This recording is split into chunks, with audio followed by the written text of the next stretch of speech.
good morning. Thank you for tuning in for Your Come Up, where we discuss topics that help you with your come up. Business, finance, personal, spiritual, whatever the topic may be. Today, we're going to have a conversation with Dr. John Carlos. How you doing today, Dr. John? I'm doing real fine. I'm doing real fine. How about yourself? Pretty good. Thank you. Got my coffee. The kids are at daycare. I'm good to go. All right, Nathan, you're ahead of the game then. I'm ahead of the game until 4 o'clock.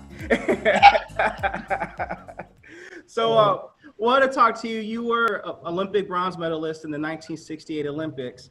And before I get going on the topic at hand, I want to take it back to what moment in your life did you decide that you wanted to run track? Was it an event that triggered it, or I'm always curious how people discovered their passion or how they discovered their path.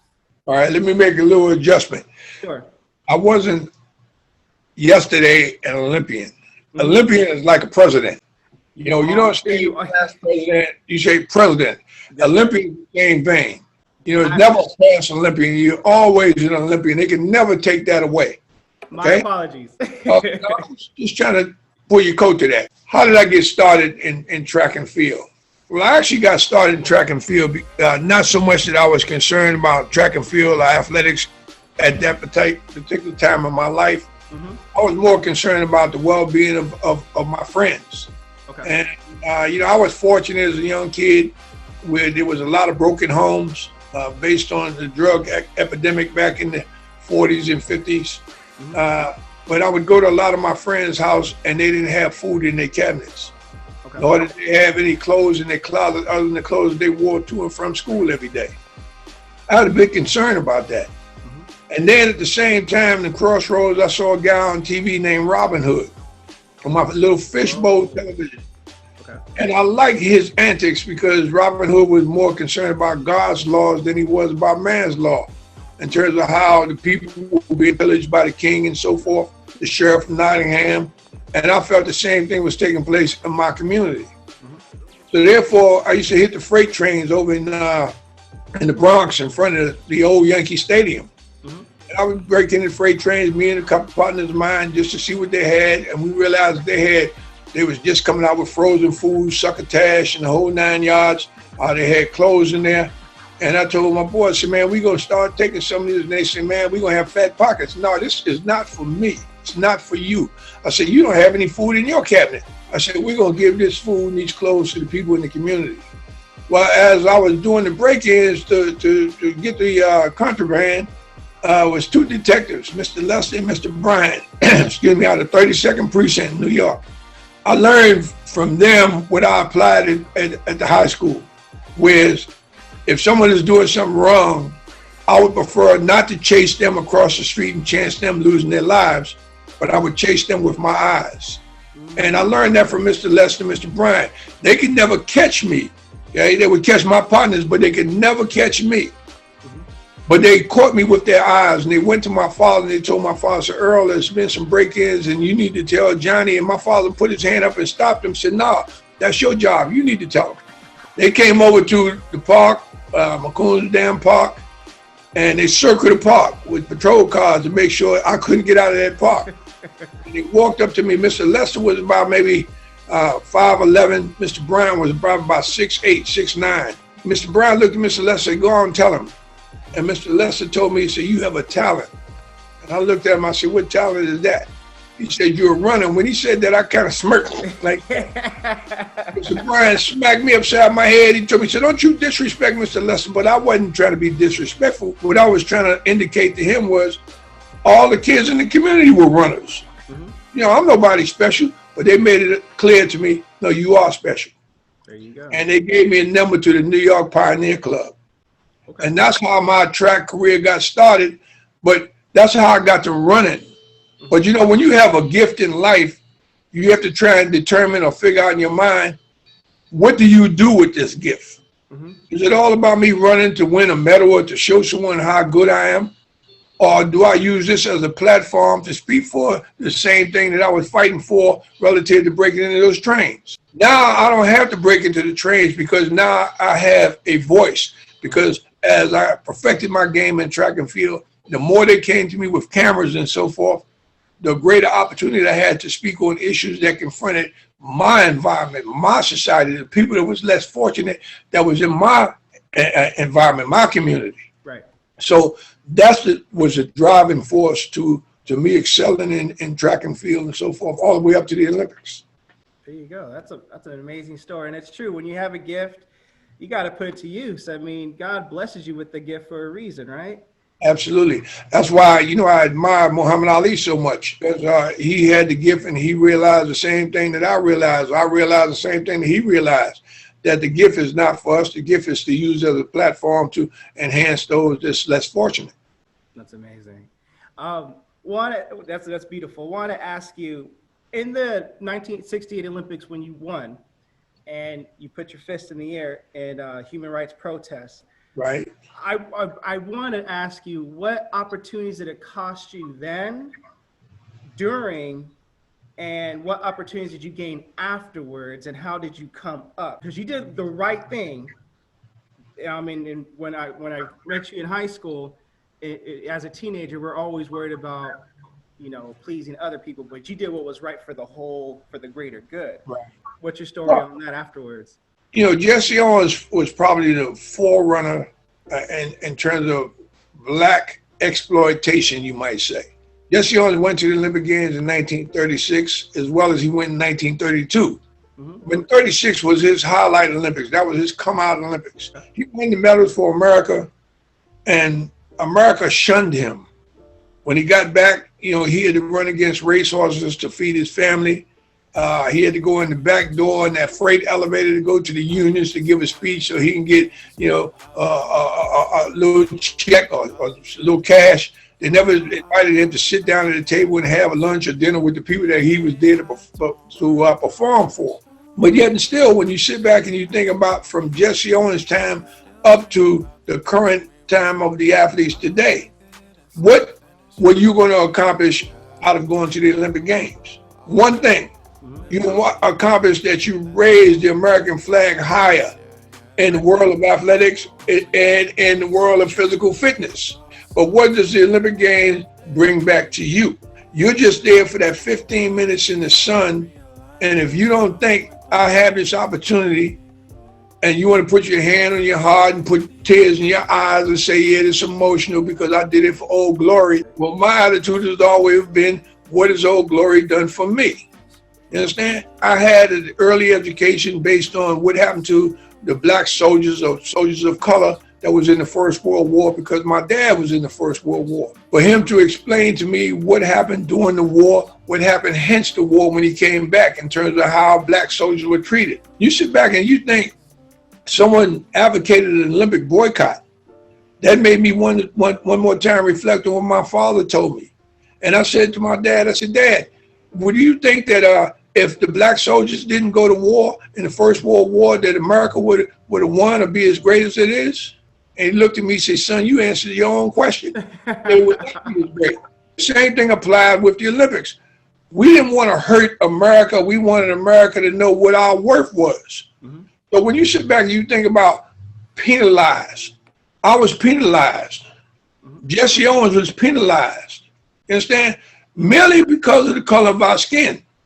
Not so much because we had the attitude that we was going to be rebellious and we wasn't going to be, intimidated like so many blacks before us. So many blacks in the present day are intimidated to the point where they're afraid to offend their oppressors. There's certain blades of grass that come to this earth, but God put certain people on this planet to say, hey, I'm the new paradigm.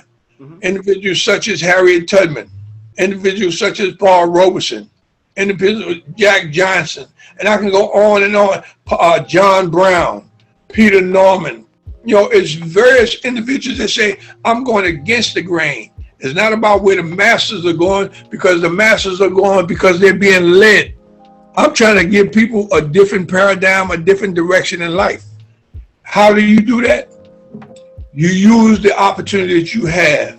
Whatever you had before you in life, you have to deal with it. You can't turn your head. You can't shun it. You have to deal with it. Mm-hmm. I had the opportunity to go to the Olympic Games. As I stated earlier, I didn't go to the game for no medal. I didn't go to the game for the sake of John Carlos. I went to the games because I could be that banner for society. Mm-hmm. You sit back and think about being penalized 53 years ago. Right. And then you sit back and say, well, what was I being penalized for? I was under the auspices of 1968 of Olympic Project for Human Rights. Humanity wasn't together because the society or the powers to be of society that control the press, control the TV networks, that control the magazines. They put a different narrative as to what we stood there for. They said it was about black power. Black power means black control. We didn't try and control anything. All we wanted was equality. So now here we are 53 years later, and what we stood for 53 years ago, you see it evident today. When John Carlos get out and march in the street, he got white people marching with him. He got Asian people marching with him. He got black people marching with him. He got Hispanics marching with him. What he has marching with him is humanity. They cannot deny humanity from itself, because they can deny an individual such as myself. But the mark was there. The statement was made. So, repercussions about what I did, I got thick skin. I'm a New Yorker. I like to use the metaphor. We take a licking and keep on ticking. That's true. I hope I answered that question, man. I think you did. I'm sorry. I was just eating your words. I'm like, so, my uncle, who lived in New York once upon a time, said in New York back in them days, either you kick some butt or you get your butt kicked. So, when I was a kid in New York, I was a pretty good fighter. Mm-hmm. I never went out to advocate a fight, but I didn't have no problem getting in a fight if I saw someone bullying someone. You should like to fight the bullies. You a bully, you want to fight? He's not a fighter. I'm the fighter. Now, Johnny, I don't have no fight with you. You do now, I'm going to give you cause to fight. Okay? Not to say I'm anybody special, but I just didn't like bullying. And if you sit back and think about what I'm saying there, that's what I felt was happening in society. The powers to be was bullying the people. Just like what I said relative to the King of Nottingham and Robin Hood. The king and the sheriff was trying to bully the people. When you sit back, you go to the Bible and you think about, when Jesus went to the marketplace and he disrupted the marketplace and kicked everything to the curb. Oh, yeah. It was because they were pillaging the people. He didn't like that. I don't like it. Right, exactly. He flipped over that table when they were making the church as a marketplace, when it's like, absolutely, that ain't what it is. No, absolutely. I want to ask, any last or final words you want to relay to the people watching? First of all, when you get involved in the humanitarian issues or social issues, you have to realize that this is not in the moment. This is in the movement. The movement is something that when you jump into this pool, is not saying, man, I'm going in for one swim. You're there until the job is done. You swim in until you fill the void, you finish the course. And I tell people, make them understand that, a lot of people have a tendency to believe when a kid comes into the world, oh, look at the baby, he's such a cute little baby. And then when that individual baby dies, oh, so sorry, he died and blah, blah, blah. Well, I'm here to let them know the day that they were born was not relevant. Right. The day they died was even less relevant. Mm-hmm. But what was relevant is what they did between those two dates. How you lived your life. What did you stand for in your life? When you sit back and think about where we are today in America with this great divide, and this great divide coming from the chief magistrate of America, is sinister.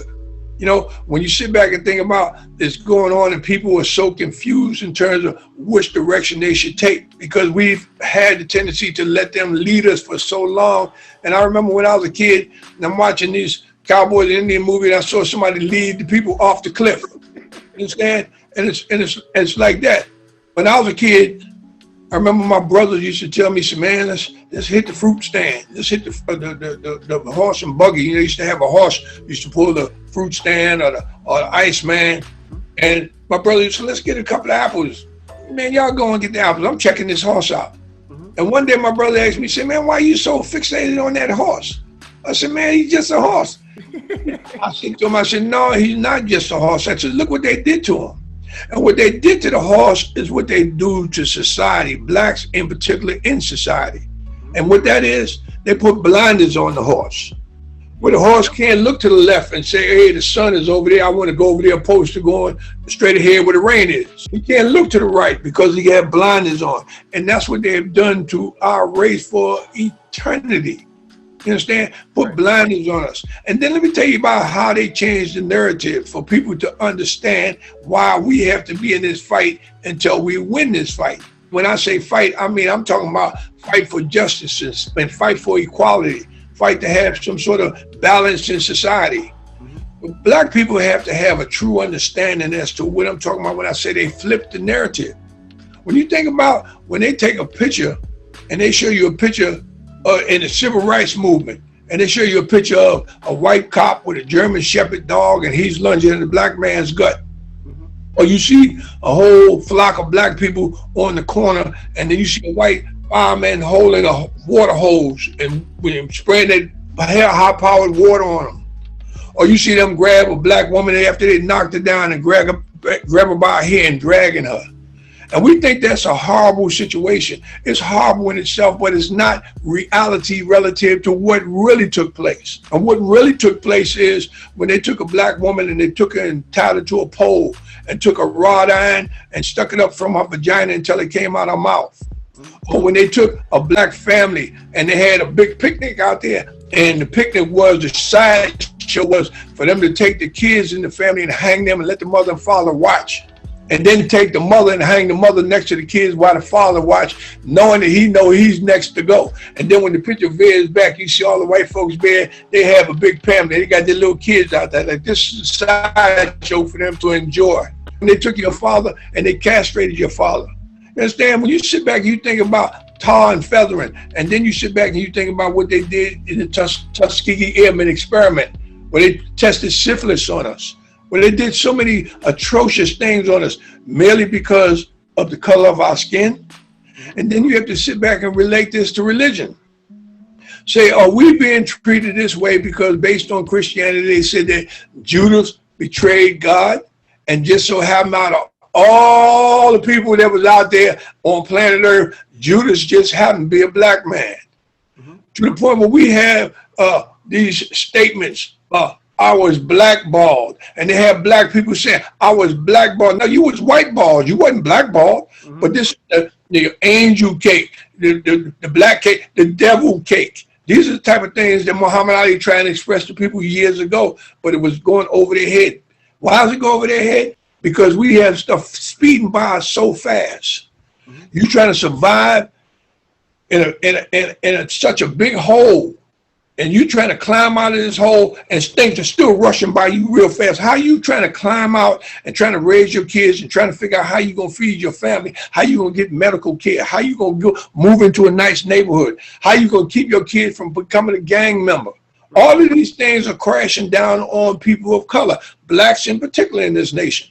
And then when you open your mouth, then you're the bad guy because you say, I don't deserve the life that you're trying to give me. Sinister. It is. Wow. I mean, talk about working for a cause and not for applause, right? Wow. That's right. Yeah. That's right. You know, I grew up in New York under the auspices of each one teach one. You know, and that's what my message was in Mexico City.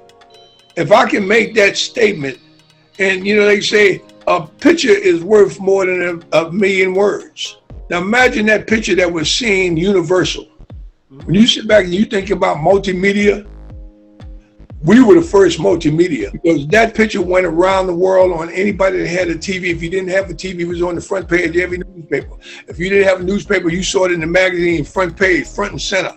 So everyone got a chance to see and evaluate for themselves. Or if not heard about it, radio, right? Right. Yeah. Only here in America were they able to put a disguise on it, because we have been trained so much to listen to what they say opposed to using our minds and thinking about what we say. For so many years, we've been dealt this, and dealt this. And how does it start? It starts when you're a kid and you want to go see an individual movie, and all of a sudden a white guy come on TV, he called himself the movie critic. Don't go see Black Panther. You're wasting your time. You're wasting your money. It's this way or it's that way. And we have yet to come to the conclusion then how could this man dictate to me as to what's good for my mind? What's good for my eyes? They have done it so long until we've learned to let them think for us opposed to us thinking for ourselves. I mean, even though I think we're able to discern more, but there's also too much to discern and too much out there, you know? So, that's that bullet train that I'm telling you about. Yeah. It's the bullet train. I mean, you sit back, you think about right now with the civil rights activity that's taking place in the last 6 months. Okay, you say to yourself, so, okay, everyone is conscious right now of race relations. And who were the forefronters? The forefront individuals primarily were the athletes. Mm-hmm. From way back when. We have always been in the front line. You know, I can take Hall Robertson, I can take Kurt Flood, I can take Muhammad Ali, I can take Jack Johnson, on and on and on. But then when you sit back and you say, well, the athletes did certain things to step up in most current time. When Mr. George Floyd lost his life, when Breonna Taylor lost her life, or when Trayvon Martin lost his life, you know, they have come to the conclusion that enough is enough. We're compelled to step up and do something. So the Milwaukee Bucks decided we're not going to go out and play basketball, okay? And we are coming together as one. We're becoming this bubble as one. All minds are together. We can make a change. And then all of a sudden now you see this great divide coming again, where they started feeding seeds into the different players in the NBA, to the point where I don't like this, I don't like that, he's this, he's that. So we bickering against one another, and with that implodes, splits us up again. You know, and it's part of that bullet train that I'm talking about, where they can't see the forest for the trees. A whole lot going on. Absolutely. I'm looking forward to uploading this video.